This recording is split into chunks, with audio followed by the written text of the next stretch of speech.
Dot C के रूप में है। अब हम इसको रन करते हैं कंट्रोल F9 से। नाम पूछा जा रहा है, मैं जो नाम देता हूं, देखिए फाइनली उसी नाम को प्रिंट करवा दिया जाता है। और यहाँ ये ध्यान रखिएगा कि सबसे पहला एलिमेंट जो नेम का नेम ऑफ 0 है वो V को, और नेम ऑफ 1 है जो A को, नेम ऑफ 2 R को, और इस तरह से 8 एलिमेंट्स का इस्तेमाल करेगा इस नाम को स्टोर करने के लिए। मैं यहां से एंटर करके बाहर आ जाता हूं, फिर से मैं कंट्रोल F9 करता हूं, आपकी बार मैं दोबारा नाम लिखता हूं। देखिए जब भी आप स्पेस दे देते हैं बीच में, तो स्पेस से पहले वाले कैरेक्टर्स को इस्तेमाल किया जाएगा एरे में स्टोर करने के लिए। इसका कारण नल कैरेक्टर है, क्योंकि स्पेस को स्ट्रिंग में जब स्पेस दिया जाता है, जब आप स्ट्रिंग को स्कैनएफ के द्वारा स्ट्रिंग की वैल्यू लेते हैं, और यहाँ पे आप जब भी आप स्ट्रिंग वैल्यू देते समय स्पेस दे देते हैं, तो एरे सिर्फ उतने ही कैरेक्टर स्टोर करता है जो स्पेस से पहले हैं, बाद वाले कैरेक्टर्स को वो स्टोर नहीं करता। इस प्रकार हम कैरेक्टर एरेज का प्रयोग कर सकते हैं। अब हम बात करते हैं 2 डायमेंशनल एरेज की। अभी तक जो हमने एरेज देखे उन्हें 1 डायमेंशनल एरेज कहते हैं, क्योंकि उनमें एक ही इंडेक्स नंबर के लिए जगह होती है, एक ही ब्रैकेट अवेलेबल होती है एलिमेंट्स को डिफाइन करने के लिए। यहाँ पे यदि आप देखें इस तरफ लेफ्ट हैंड साइड पे इंटीजर एरे ऑफ 3 ऑफ 4, यहाँ पे हमने 2 ब्रैकेट्स का इस्तेमाल किया है, जिसमें दोनों में हमने एलिमेंट्स बताने हैं। अगर हम इमेजिनरी इन्हें देखें तो पहले वाले एलिमेंट्स रोज को इंडिकेट करते हैं, और जो दूसरे वाले एलिमेंट्स हैं 4 वाले, वो कॉलम्स को इंडिकेट करते हैं। इस प्रकार हम टोटल 12 एलिमेंट्स डिक्लेयर कर सकते हैं, क्योंकि यदि आप इन दोनों को गुना कर दे तो जो प्रोडक्ट रहता है वो 12 रहता है, अर्थात टोटल 12 एलिमेंट आप डिक्लेयर कर सकते हैं। ये सभी एलिमेंट्स इंटीजर डेटा टाइप के होते हैं। हमने यहाँ इमेजिनरी एक ग्राफ या एक चार्ट लिया है, जिसके द्वारा हम इसे समझने की कोशिश करते हैं। देखिए सबसे पहले वाला जो ये 3 एलिमेंट है, ये रोज को इंडिकेट करता है। देखिए 3 रोज हमारे पास है, 0 से इंडेक्स शुरू करते हुए, रो 0, रो 1 और रो 2। दूसरे वाला जो ब्रैकेट है वो कॉलम्स को रिप्रेजेंट करता है, तो हमारे पास 4 कॉलम है 0 से इंडेक्स शुरू करते हुए, कॉलम 0, कॉलम 1, कॉलम 2 और कॉलम 3। अब आप यदि देखें तो हमने एक छोटा सा टेबल क्रिएट किया है रोज और कॉलम्स के कॉम्बिनेशन के आधार पे, जिसके आधार पे हम इन एड्रेसेस को आसानी से देख सकते हैं और फिर इनके साथ कार्य भी कर सकते हैं। यहाँ देखें एरे 0 ऑफ 0, पहली 0 का मतलब रो से है और दूसरी 0 का मतलब यहाँ कॉलम से है। लेकिन जैसे ही अगले सेल में जाते हैं तो यहाँ पे रो सेम रहती है, कॉलम 1 हो गया है, और यहाँ पे फिर से रो सेम है, कॉलम 2, रो सेम है, कॉलम 3। इसका अर्थ ये हुआ कि पहली रो एलिमेंट के लिए हमारे पास 4 कॉलम एलिमेंट्स अवेलेबल हो गए हैं।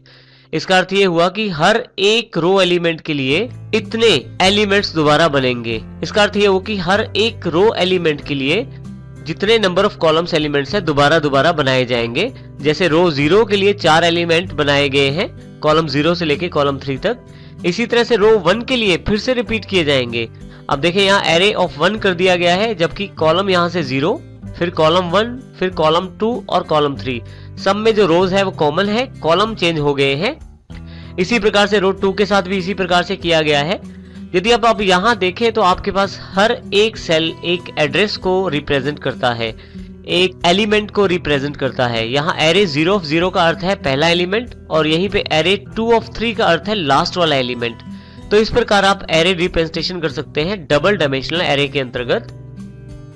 हम इसको एक एग्जांपल के द्वारा समझते हैं, एरे 4.c। जैसे हमने पहले देखा था, हमने लूप के साथ एरेज को प्रयोग किया था। क्योंकि हमारे पास सिंगल डायमेंशनल एरे था तब तो हमने केवल एक लूप का प्रयोग किया था। अब हमारे पास यहाँ पे 2 डायमेंशनल एरे है, इसलिए हम यहाँ पे 2 लूप्स का प्रयोग करते हैं।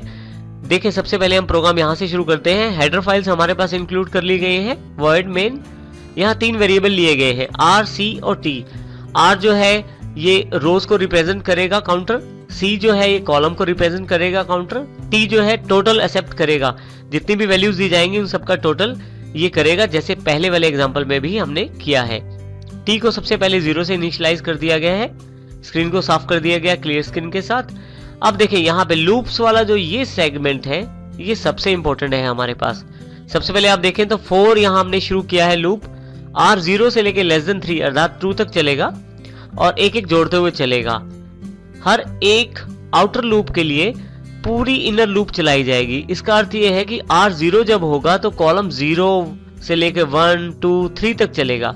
इसी तरह से r जब 1 होगा तो कॉलम 0, 1, 2, 3 फिर से चलेगा। तो हर एक r एलिमेंट के लिए इस पूरी लूप को कंप्लीट किया जाएगा जो इनर लूप है। यहाँ पे हमने जो c लिया है वो कॉलम को रिप्रेजेंट करता है। इसके पश्चात एक एंटर वैल्यू मांगी जाएगी और यहाँ पे scanf के साथ वैल्यूज को स्टोर किया जाएगा एरे में। और सबसे इंपॉर्टेंट पार्ट यहाँ पे है array of r of c, अर्थात सबसे पहले रो, जो भी रो का इंडेक्स नंबर होगा वो यहाँ पे आ जाएगा और इसी तरह से c। यदि आप यहाँ पे देखें तो एरे ऑफ r है, एरे ऑफ c है, array of r of c है। तो r जो है वो रोज को रिप्रेजेंट कर रहा है। इसका अर्थ हुआ कि जब r 0 होगा तो यहाँ पे 0 रो को लिया जाएगा, r 1 होगा तो 1 रो को लिया जाएगा। इसी तरह से c जो है वो कॉलम को रिप्रेजेंट कर रहा है। यहाँ पे जब c 0 होगा तो कॉलम 0 और जब c 1 होगा तो कॉलम 1 की बात की जाएगी।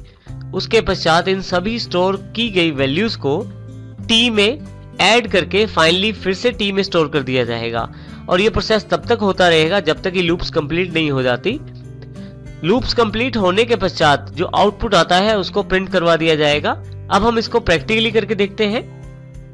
यहाँ पे देखें हमारे पास जो एग्जाम्पल है वो अवेलेबल है। जैसे हमने पहले भी बात की, हमारे लिए जो सबसे मेन सेक्शन है वो यहाँ से लेकर यहाँ तक है, अर्थात जिसमें हम रोज और कॉलम्स को लूप के साथ इंडिकेट करना चाहते हैं एरेज में और फिर उनमें वैल्यूज भी असाइन करना चाहते हैं। अब हम इसको कंट्रोल F9 से रन करते हैं प्रोग्राम को।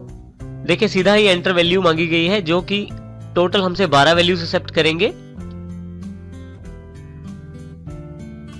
यहां मैं 12 वैल्यूज दे देता हूं। जैसे ही 12 वैल्यूज टोटल देता हूं, लास्ट में मेरे पास टोटल अवेलेबल हो जाता है जो 78 है और ये इन सब का टोटल है जितनी भी वैल्यूज मैंने दी है। अब वैल्यूज जो देंगे उनके अकॉर्डिंग आपके पास टोटल आ जाएगा। इसका अर्थ ये हुआ कि आप 2 डायमेंशनल एरे को 2 लूप्स के साथ कंट्रोल कर सकते हैं और आसानी से उनमें इनपुट कर सकते हैं डेटा को। इसी प्रकार से आप इन्हीं लूप्स का प्रयोग आउटपुट प्राप्त करने के लिए भी कर सकते हैं। यहाँ पे इस प्रकार हमने इस एरे 2 डायमेंशनल एरे का प्रयोग करते हुए टोटल को रिप्रेजेंट किया है।